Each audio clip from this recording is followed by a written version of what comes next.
Durante siglos, su nombre fue pronunciado en voz baja, a veces con sospecha, a veces con lástima, casi nunca con el peso que merece. María Magdalena fue reducida a una figura secundaria, a un personaje de fondo, a una mujer que lloró al pie de una cruz y que luego desapareció de la historia oficial como desaparecen las cosas que incomodan. Pero hay algo que los siglos no pudieron borrar del todo. Hay textos, hay gestos, hay momentos registrados incluso dentro de los evangelios canónicos que apuntan hacia una verdad mucho más incómoda y mucho más poderosa. Que Jesús no eligió a los hombres para custodiar lo más esencial de su mensaje. Eligió a una mujer, y esa elección no fue accidental, no fue simbólica, no fue un gesto de cortesía. Fue deliberada, fue pública y fue irreversible. Para entender por qué eso importa, hay que volver al principio. No al principio de la historia de Magdalena, sino al principio de lo que significa ser elegido. En el mundo en el que Jesús vivió, ser elegido para algo era una cuestión de linaje, de género, de posición social. Los sacerdotes eran hombres, los escribas eran hombres, los discípulos de los grandes maestros eran hombres. Las mujeres existían en los márgenes de la vida pública, no porque fueran menos capaces, sino porque el sistema entero estaba construido para que así fuera. Nadie cuestionaba eso. Era el orden natural de las cosas, o al menos eso era lo que todos habían aprendido a aceptar. Y entonces llegó Jesús, y empezó a hacer exactamente lo contrario de lo que se esperaba. No de forma ruidosa, no con discursos sobre igualdad, no con proclamas que desafiaran abiertamente a las autoridades religiosas. Lo hizo de la única manera que deja huella real, con gestos concretos, con presencias elegidas, con conversaciones que no debían ocurrir y que sin embargo ocurrieron. Y en el centro de esos gestos, una y otra vez, aparecía ella, María de Magdala, una mujer de la que sabemos muy poco con certeza y de la que, precisamente por eso, se ha inventado demasiado. No era la pecadora arrepentida que la tradición posterior construyó. Esa confusión fue un error deliberado del Papa Gregorio en el siglo VI, que fusionó a tres mujeres distintas del Nuevo Testamento en una sola figura cargada de vergüenza. Durante más de 1000 años, esa versión falsa fue la oficial.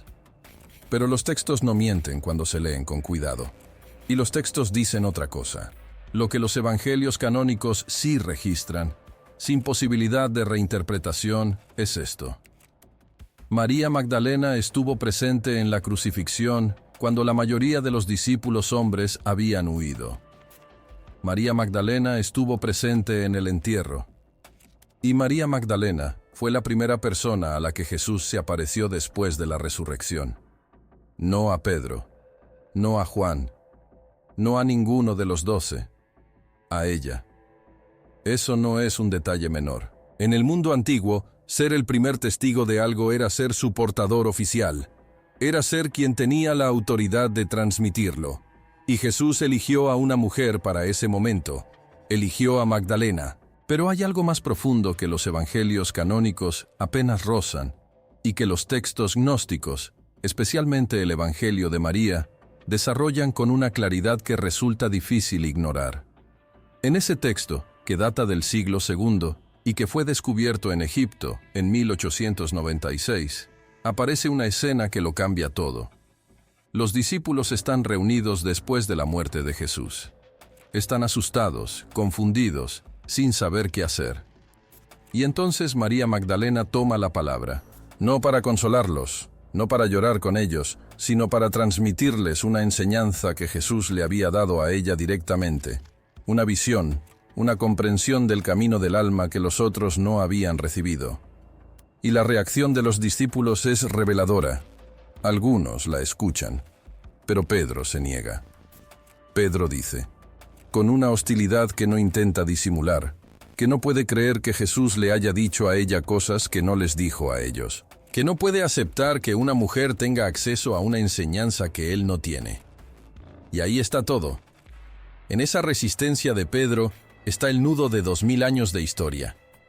No es una discusión teológica, es una discusión sobre poder, sobre quién tiene derecho a saber, a transmitir, a liderar. Y Magdalena, en ese texto, no cede, no se disculpa, no minimiza lo que recibió, lo defiende, porque lo que recibió era real y ella lo sabía. Hay que detenerse aquí un momento para entender qué significa que Jesús le hablara a ella de forma diferente. No significa que los otros discípulos no importaran. Significa que Magdalena tenía una capacidad de comprensión, una apertura interior, una forma de escuchar que hacía posible recibir ciertas cosas que otros no podían recibir todavía. Jesús no era un maestro que distribuía conocimiento de forma igualitaria y mecánica. Era alguien que veía a las personas y les daba lo que podían sostener. Y a Magdalena le dio más de lo que muchos podían imaginar.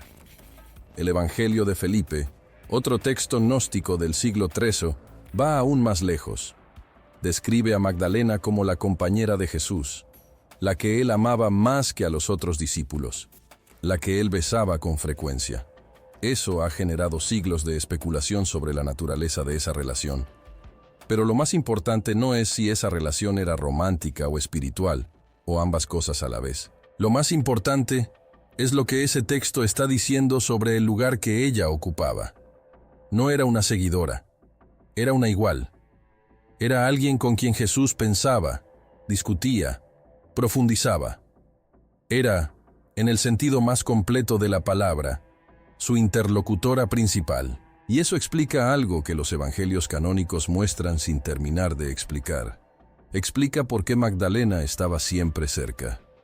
No como una devota anónima entre la multitud, sino como alguien que formaba parte del círculo más íntimo. Explica por qué fue ella quien ungió a Jesús. Un gesto que en la tradición judía tenía un significado profundamente ritual, casi sacerdotal. Ungir a alguien era reconocerlo, consagrarlo, y fue una mujer quien lo hizo. Fue ella. Explica también por qué, cuando todos los demás huyeron, ella se quedó.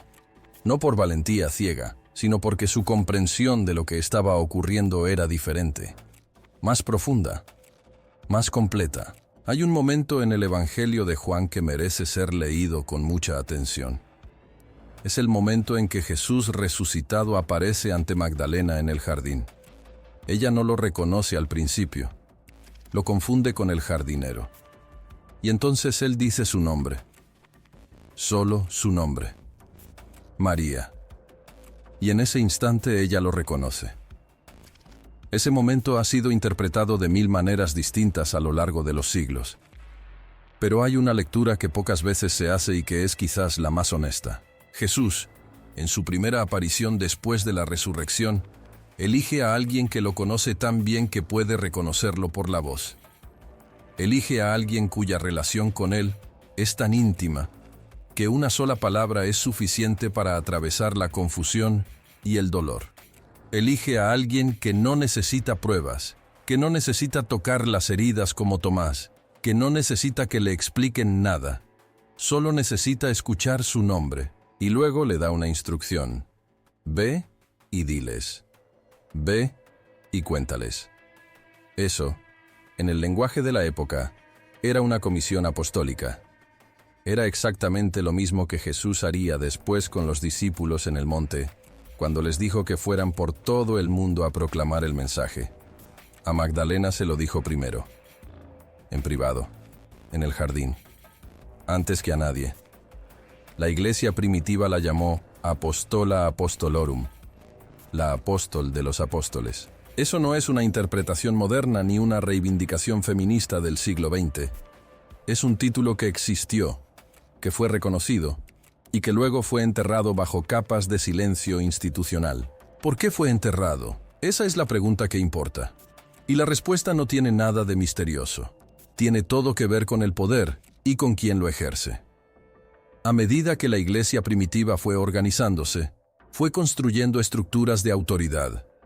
Y esas estructuras se basaron en el modelo que ya existía en el mundo romano y en el mundo judío. Hombres en los puestos de mando, mujeres en los márgenes. El liderazgo de Magdalena era incómodo, su autoridad era incómoda. Su conocimiento directo, su relación privilegiada con Jesús, todo eso era incómodo, y lo que incomoda al poder tiende a desaparecer, no de golpe, no con un decreto, sino poco a poco, a través de omisiones, de reinterpretaciones, de silencios estratégicos. El proceso fue lento y fue efectivo. Los textos que la mostraban como líder fueron excluidos del canon oficial. La confusión con la pecadora arrepentida fue promovida desde los púlpitos. Su figura fue reducida a la de una mujer que lloró, que amó demasiado, que necesitaba ser perdonada. Y durante siglos, esa fue la versión que el mundo conoció. Pero los textos sobrevivieron. Los manuscritos sobrevivieron. Y cuando en el siglo XX empezaron a ser estudiados con seriedad, la imagen que emergió fue radicalmente distinta. Lo que esos textos muestran no es una figura marginal.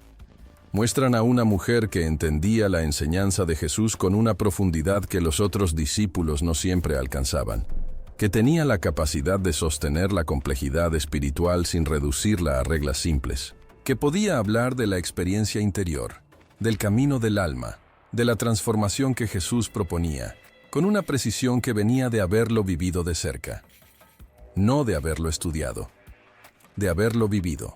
Y hay algo más que los textos revelan, algo que quizás sea lo más importante de todo. Magdalena no lideraba desde el poder, lideraba desde la comprensión. No pedía obediencia, transmitía lo que había recibido. No construía estructuras de autoridad, abría caminos de entendimiento. Ese tipo de liderazgo es más difícil de ver porque no se parece al liderazgo que el mundo suele reconocer. No tiene trono, no tiene título, no tiene ejército. Tiene presencia, tiene claridad, tiene la capacidad de estar con las personas en sus momentos más oscuros y de no apartarse. Eso es exactamente lo que ella hizo al pie de la cruz. Cuando el miedo dispersó a los que habían prometido quedarse, ella se quedó. No porque no tuviera miedo, sino porque su comprensión de lo que estaba ocurriendo era más grande que el miedo. Y esa capacidad de quedarse, de no huir, de sostener lo insostenible, es quizás la forma más radical de liderazgo que existe. Hay una pregunta que este Roteiro no puede responder con certeza, porque la historia no lo permite. La pregunta es, ¿qué habría ocurrido si el liderazgo de Magdalena hubiera sido reconocido y sostenido por la iglesia primitiva? ¿Qué tipo de institución habría emergido? ¿Qué tipo de espiritualidad se habría transmitido? ¿Qué habría cambiado en la forma en que el mundo occidental entendió la relación entre lo sagrado y lo humano, entre la autoridad y el conocimiento, entre el poder y el servicio? No podemos saberlo. Pero la pregunta vale la pena hacerse, porque en ella está implícita otra pregunta más urgente. La pregunta de qué se perdió. Porque algo se perdió. No solo una figura histórica, no solo un nombre que debería haber ocupado un lugar diferente en los libros. Se perdió una forma de entender el mensaje de Jesús que era más compleja, más interior, más exigente que la versión que terminó imponiéndose. Una versión que no separaba la fe de la experiencia personal, que no reducía la espiritualidad a la obediencia a una institución, que no necesitaba intermediarios entre el alma y lo sagrado. Esa versión existió. Estaba viva en las comunidades gnósticas de los primeros siglos, y fue suprimida con una eficacia que todavía hoy resulta asombrosa. Pero los textos sobrevivieron, y Magdalena sobrevivió en ellos. No como la pecadora redimida, no como la mujer que lloró, sino como lo que realmente fue. Alguien que estuvo en el centro de todo, que recibió lo que nadie más recibió, que transmitió lo que nadie más podía transmitir. Y que fue elegida para ese papel no por accidente, sino por una decisión deliberada de alguien que sabía exactamente lo que estaba haciendo.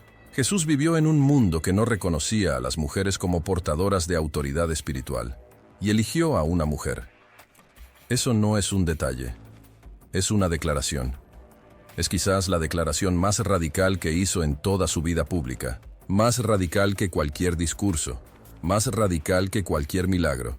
Porque los discursos pueden ser reinterpretados y los milagros pueden ser olvidados. Pero una elección concreta, hecha en un momento concreto, ante testigos concretos, es mucho más difícil de borrar, aunque durante siglos se intentara.